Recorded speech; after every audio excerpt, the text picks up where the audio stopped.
Good morning all of you. सभी को Audible है? एक बार जल्दी से कंफर्म कर दीजिए कि आप सभी को ऑडिबल है, आवाज आ रही है। Good morning all of you. तो भाई अभी फर्स्ट शिफ्ट में जिनका एग्जाम है, ठीक है, तो आप सभी को ऑल द बेस्ट एग्जाम के लिए, है ना। जल्दी निकलना है सेंटर पर, ठीक है। एग्जाम सेंटर पे आधा घंटा पहले पहुंच जाना है, ठीक है। ये ध्यान रखना है आप सभी को। जिनका अभी फर्स्ट शिफ्ट में एग्जाम है, सेंटर पर आधा घंटे पहले पहुंच जाइएगा। अपने पास में अपना एडमिट कार्ड याद करके लेके जाना है, एंड आईडी कार्ड, बैंक है ना, बैंक का आईडी कार्ड होना चाहिए। और अगर बैंक का आईडी कार्ड नहीं है तो कोई यहाँ पर कोई भी गवर्नमेंट आईडी कार्ड लेकर जा सकते हैं, आधार कार्ड लेकर जा सकते हैं, कोई और आईडी कार्ड लेकर जा सकते हैं। इसके साथ साथ कैलकुलेटर लेकर जाइए, एक पेन लेकर जाइए, ठीक है। ये सब चीज़ें आपको नहीं भूलनी है। चलिए शुरू करते हैं हम लोग। एंड ये जो क्लास है, इस क्लास में मैं क्वेश्चन नहीं कराऊंगा आपको, ये क्वेश्चन वाली क्लास नहीं है। इसमें हम ओनली थ्योरिकल पार्ट के को लेकर बात करेंगे। एक रैपिड रिवीजन रहेगा रिटेल बैंकिंग वेल्थ मैनेजमेंट का। तो जल्दी जल्दी हम लोग कवर करते हुए चलेंगे, जल्दी जल्दी इसको यहाँ पर डिस्कस करते हुए चलेंगे। और मेरी आप सभी से यही रिक्वेस्ट रहेगी, वीडियो का लिंक कॉपी करके फेसबुक, टेलीग्राम, व्हाट्सएप ग्रुप जहाँ भी आप जुड़े हुए हैं शेयर जरूर कर देना, सो दैट जो भी आरबी डब्ल्यूएम की तैयारी कर रहे हैं उनको इसका बेनिफिट मिले, उसका यहाँ पर फायदा मिल जाए, है ना। उनको भी फायदा मिले इस क्लास का, जो यहाँ पर एग्जाम देने जा रहे हैं, ठीक है। उसके बाद में हम एग्जाम का एनालाइजर लेकर आएंगे।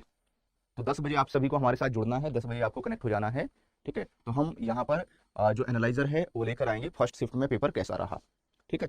चलिए अभी स्टार्टिंग में जो स्टार्टिंग का आधा घंटा है ना, वो बहुत इंपॉर्टेंट है, क्योंकि ऐसी चीजें मैं आपको कराने जा रहा हूँ जो आपने पहले कभी नहीं कवर की हैं। तो इसमें इस क्लास अभी जो मैं आपको कवर कराने जा रहा हूँ वो है retail banking and wealth management subject की अपडेट जनवरी 2024 से लेकर जून 2025। क्योंकि हर बार कुछ क्वेश्चंस ऐसे आते हैं जो यहाँ पर अपडेशन हुआ है, अपडेशन से ये क्वेश्चन एग्जाम में पूछे जाते हैं। तो सब्जेक्ट अपडेट क्या रहे हैं रिटेल बैंकिंग वेल्थ मैनेजमेंट के जनवरी 2024 से लेकर जून 2025 तक के, उसके बारे में हम लोग डिस्कशन करेंगे। उसको लेकर हम लोग पहले बात करने वाले हैं, फिर उसके बाद में हम, है ना, सिलेबस में आएंगे, ठीक है। तो सबसे पहली बात यहाँ पर जो पहला आया है वो अनक्लेम्ड डिपॉजिट्स को लेकर है। अनक्लेम्ड डिपॉजिट्स कब बनता है?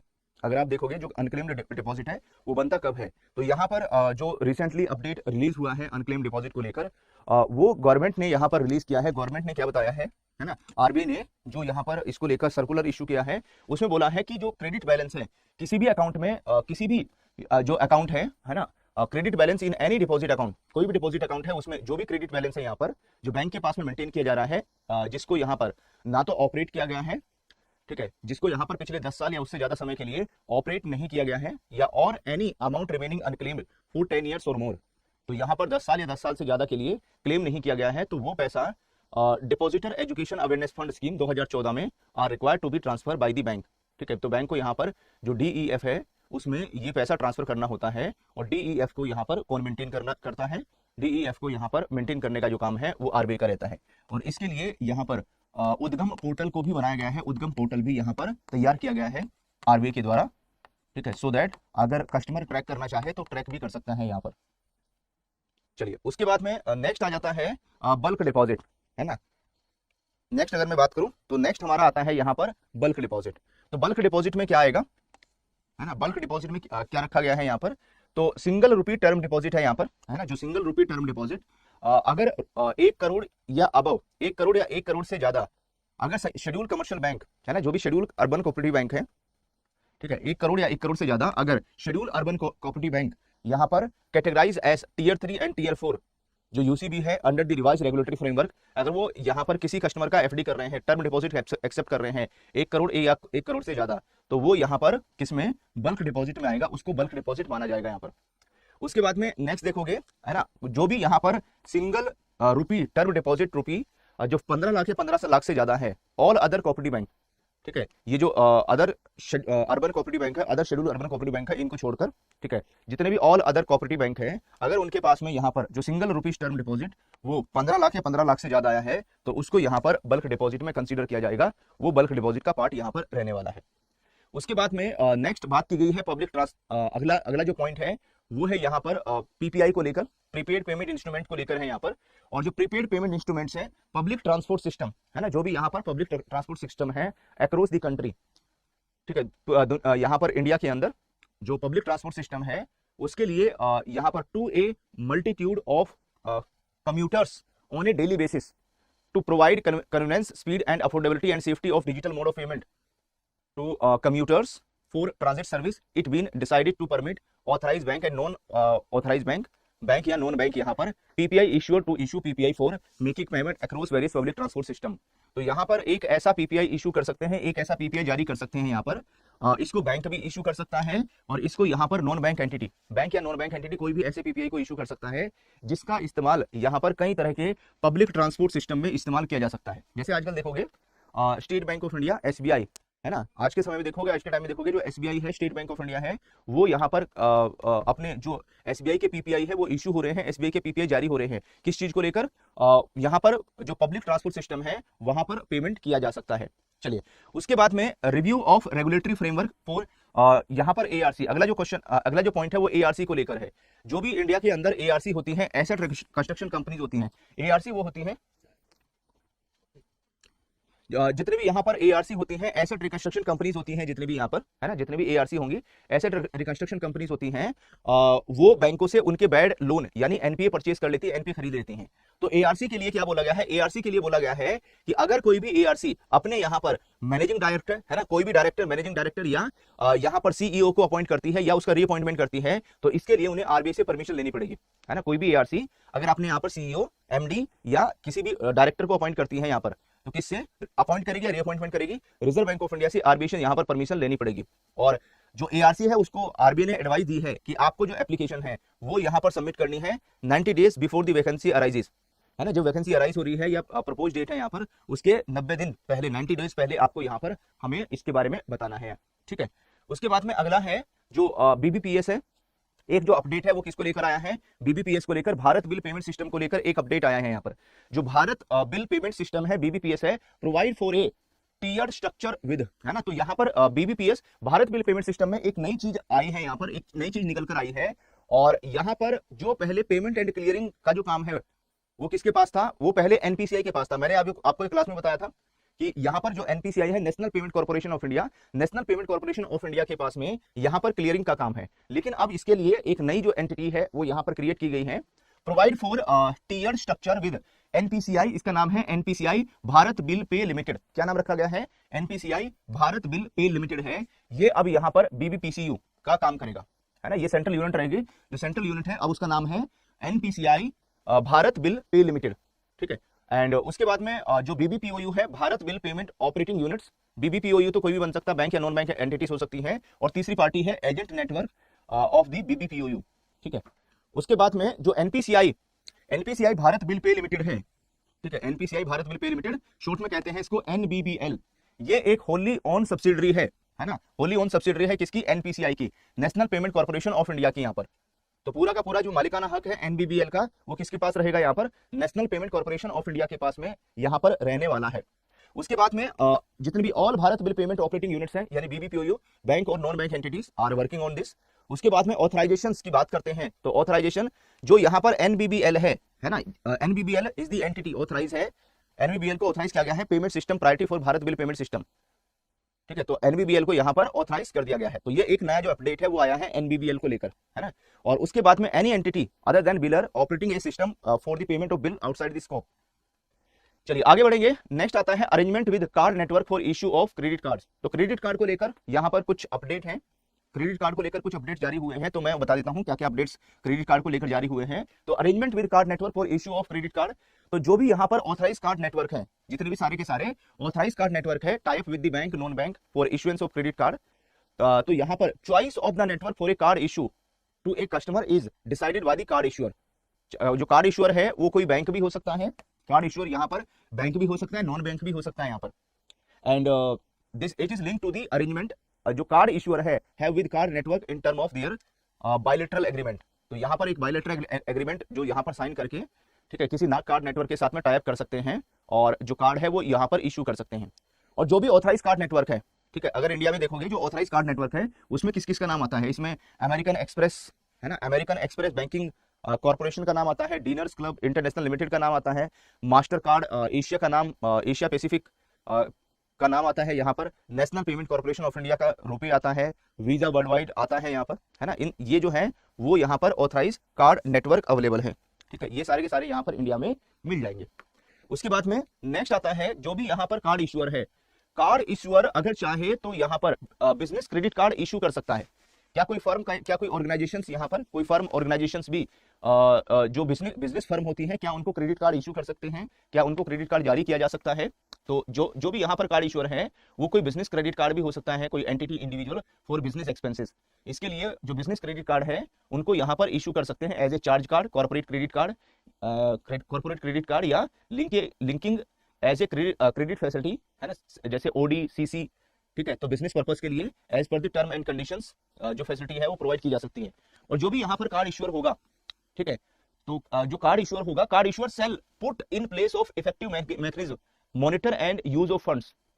जो कार्ड इश्यूअर है वो यहाँ पर मॉनिटर कर सकता है, ठीक है, मॉनिटर कर सकता है एंड यूज ऑफ फंड, कि जो कार्ड से पैसा इस्तेमाल हो रहा है उसका उस पैसे का कहां पर यूज कर रहे हैं, उस पैसे का कहां इस्तेमाल किया जा रहा है। और जो भी यहाँ पर बिजनेस क्रेडिट कार्ड इशू होगा, ठीक है, तो उसको यहाँ पर एड ऑन कार्ड के साथ में भी जारी किया जा सकता है, एड ऑन कार्ड भी इशू कर सकते हैं यहाँ पर। उसके बाद में नेक्स्ट आता है failure on the part of the card issuer.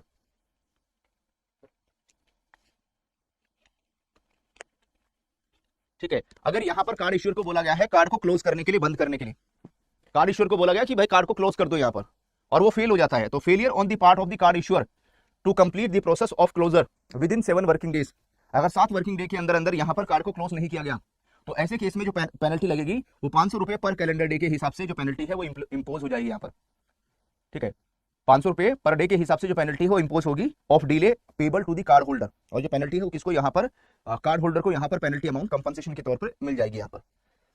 जब तक यहाँ पर जो अकाउंट है, जो कार्ड अकाउंट है वो क्लोज नहीं हो जाता तब तक यहाँ पर 500 रुपए पर डे के हिसाब से मिलता रहेगा। एंड उसके बाद में issued cell report a credit card account. चलिए आगे बढ़ते हैं। उसके बाद में before reporting default status of credit card holder, है ना, अगर यहां पर मान लेते हैं किसी क्रेडिट कार्ड में कोई कार्ड होल्डर डिफॉल्ट कर गया, किसी क्रेडिट कार्ड में कोई कार्ड होल्डर अगर यहां पर डिफॉल्ट कर जाता है, तो before reporting default status of credit card holder to CIC credit information company, तो जो कार्ड इश्यूअर है वो ये इंश्योर करे कि है ना, उसके पास में सीआईसी को रिपोर्ट करने का जो भी प्रोसीड्यूर्स है वो यहाँ पर उसके कार्ड इश्यूअर के बोर्ड के द्वारा अप्रूव होना चाहिए, है ना। और इसके साथ साथ यहाँ पर रिपोर्ट करने से पहले intimate the card holder prior to reporting the status, CIC को यहाँ पर रिपोर्ट करने से पहले एक बार यहाँ पर कार्ड होल्डर को भी रिपोर्ट कर दिया जाए। और अगर यहाँ पर customer settle his her dues after having been reported as a defaulter, यहाँ पर सीआईसी में उसको डिफॉल्टर यहाँ पर रिपोर्ट कर दिया और उसके बाद में अगर कस्टमर यहाँ पर सेटलमेंट कर देता है, कस्टमर अपने बिल का पेमेंट कर देता है, तो ऐसे केस में जो भी कार्ड इश्यूअर है, कार्ड इश्यूअर को यहाँ पर सीआईसी के पास में जो स्टेटस है वो विद इन 30 डेज 30 दिन के अंदर अंदर अपडेट कराना है ना, from the date of settlement. तो जिस डेट में कस्टमर ने अपने कार्ड का पेमेंट कर दिया है, यहाँ पर बिल वगैरह का पेमेंट कर दिया है, जिस डेट में सेटलमेंट हुआ है 30 दिन के अंदर अंदर यहाँ पर स्टेटस अपडेट हो जाना चाहिए। उसके बाद में टोटल अमाउंट ड्यू की बात करते हैं। तो total amount due is total amount.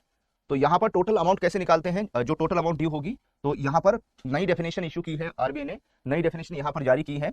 और वो नई डेफिनेशन क्या है कि यहाँ पर जो भी net of credit received during the billing cycle, है ना, if any payable by the card holder as per the credit card statement.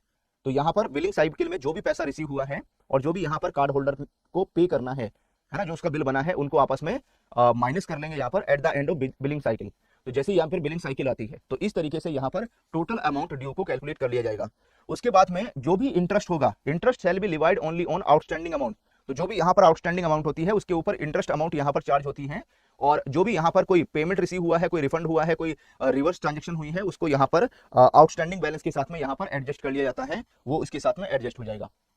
उसके बाद में नेक्स्ट अगर हम लोग देखेंगे यहाँ पर नेक्स्ट आता है bank should maintain following on the accounts as these are classified as standard assets. तो यहाँ पर डीसीसीओ की बात की गई है। And if the revise DCCO is within 2 years और 1 year from the original DCEO prescribe at the time of financial closure of infrastructure and non infrastructure project, अगर उसकी बात आती है यहाँ पर, ठीक है। डीसीसीओ क्या है, तो डीसीसीओ का पूरा नाम है date of commencement of commercial operations, है ना, date of commencement of commercial operation. तो जो भी यहाँ पर प्रोजेक्ट वगैरह होते हैं उसकी एक क्लोजर डेट होती है और वो क्लोजर डेट यहाँ पर मेंशन करनी होती है, उसे बोलते हैं डीसीसीओ। तो अगर कोई अकाउंट, है ना, यहाँ पर एज ए डीसीसीओ में आ रहा है और उसको एज ए स्टैंडर्ड एसेट्स के तौर पर क्लासिफाई किया गया है, तो ऐसे केस में बैंक को कितने प्रोविजंस मेंटेन करने होंगे। तो अगर यहाँ पर जो डीसीसीओ है उसको रिवाइज किया गया है विद इन 2 years या 1 year from the original DCCO, जो टाइम यहाँ पर time of financial closure of infrastructure या नॉन इंफ्रास्ट्रक्चर प्रोजेक्ट है यहाँ पर, तो ऐसे केस में जो प्रोविजन रिक्वायरमेंट है वो 0.40% हो जाएगी। उसके बाद में इफ DCCO इज एक्सटेंडेड, है ना, जो प्रोजेक्ट वगैरह है अगर उसकी डेट को एक्सटेंड किया गया है तो यहाँ पर beyond the 2 years and up to 4 years, है ना, 2 साल से ज्यादा लेकिन 4 साल तक, या 3 years from the original DCCO, तो वहां पर जो प्रोविजनिंग रिक्वायरमेंट है वो आपकी 5% हो जाएगी, 5% हो जाएगी यहाँ पर, ठीक है, जो प्रोविजनिंग ऐसे केस में 5% करनी होगी। उसके बाद में यहाँ पर होम लोन को लेकर अगर हम लोग बात करते हैं, होम लोन, ठीक है, होम लोन में क्या गाइडेंस इंप्लीमेंट होती है, तो होम लोन में अगर हम क्वांटम ऑफ लोन की बात करते हैं तो यहाँ पर लोन की कैटेगरी है, ये हमारा LTV रेशियो है और ये यहाँ पर हमारा रिस्क वेट है। तो अगर आप देखोगे जो इंडिविजुअल को हाउसिंग लोन दिया है अगर 30 लाख रुपए तक का, तो उसमें LTV रेशियो रहता है यहाँ पर 80 का, 80, और उसके बाद में रिस्क वेट रहता है 35 का, और यहाँ पर, ठीक है, 80 का रहेगा और 35, और उसके बाद में अगर LTV रेशियो 80 to 90 के बीच में जाता है, 80 से 90 के बीच में जाता है, तो रिस्क वेट बढ़ के यहाँ पर 50 हो जाएगा, same amount up to 30 lakh के लिए। उसके बाद में 30 लाख से above 30 lakh and up to 75 lakh, अगर लोन आपकी अमाउंट 30 लाख से ज्यादा है और 75 लाख तक है, LTV 80 का है यहाँ पर, तो ऐसे केस में रिस्क वेट रहेगा 35।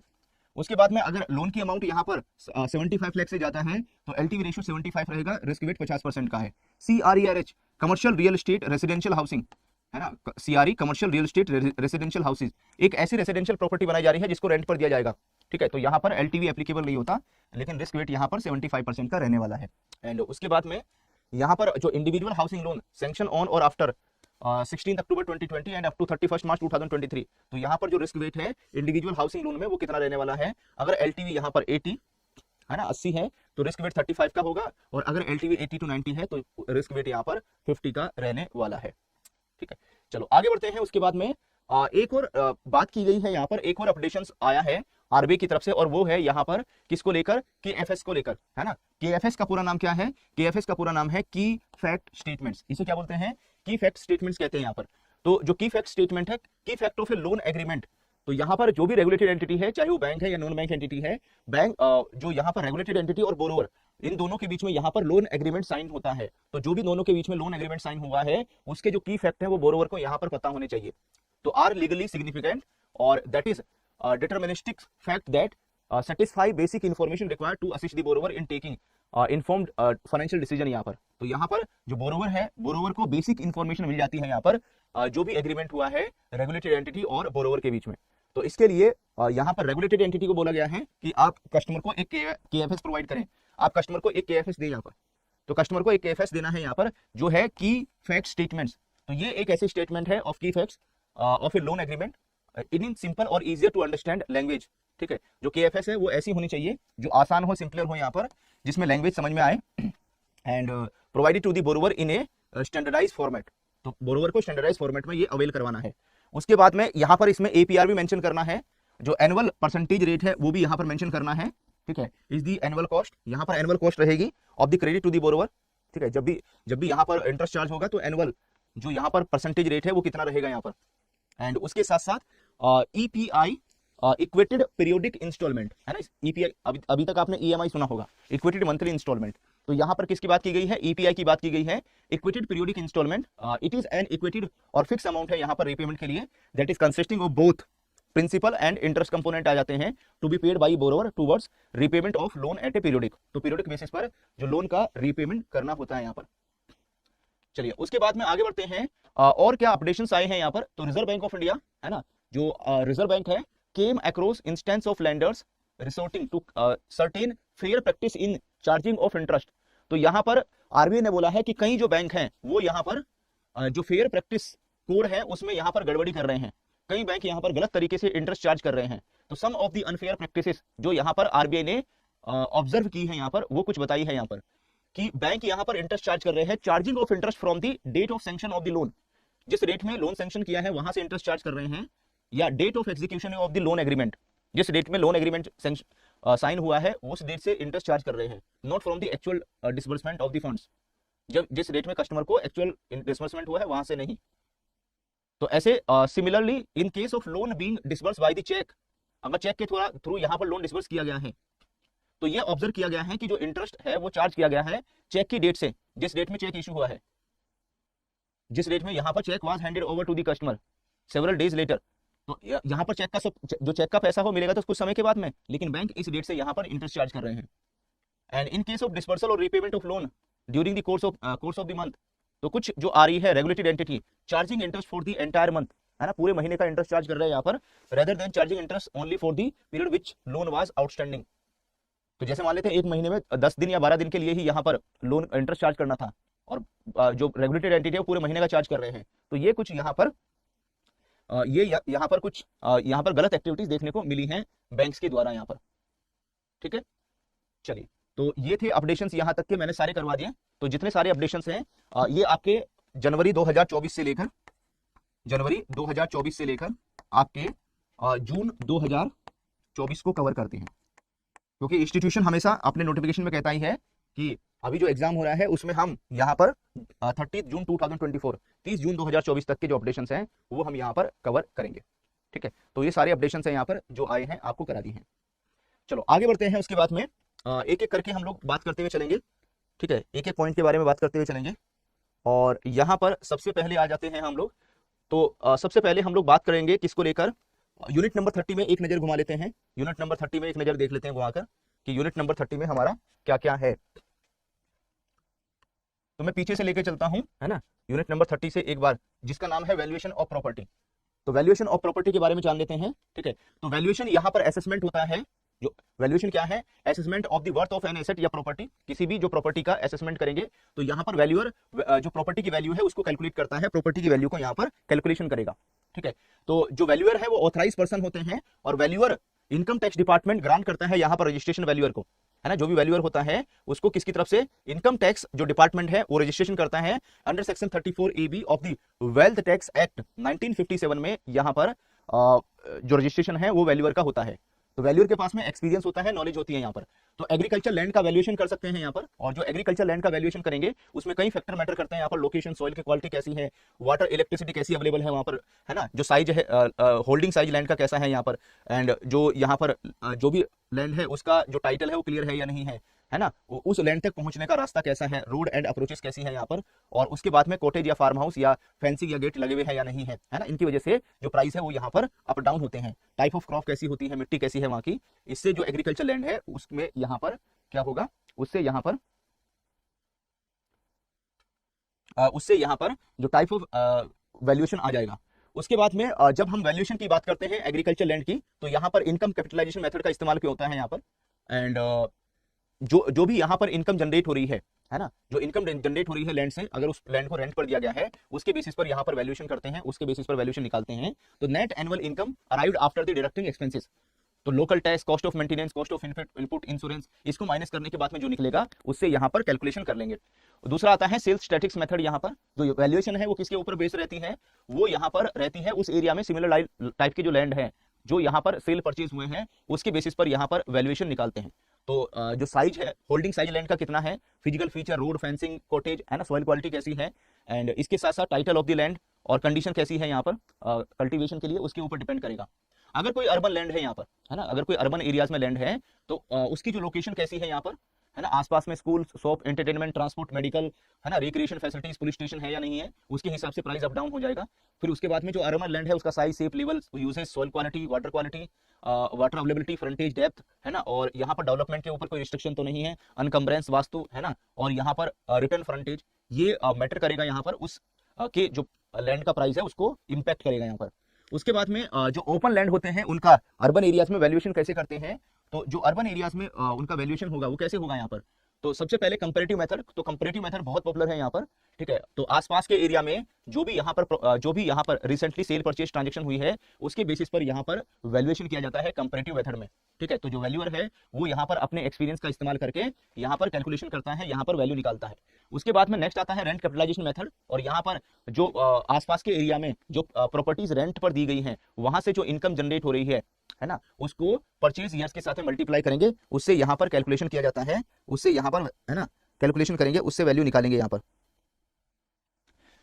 उसके बाद में जो नेट रेंटल इनकम है, नेट रेंटल इनकम जो एवरेज है वो 4% से 6.5% के बीच में वेरी करती रहती है। और अगर यहाँ पर है ना रेसिडेंशियल प्रॉपर्टी में रेंटल यील्ड 4% से 6.5% के बीच में होती है, और जो कमर्शियल प्रॉपर्टी है वहां पर 6% से 9% के आसपास रहती है।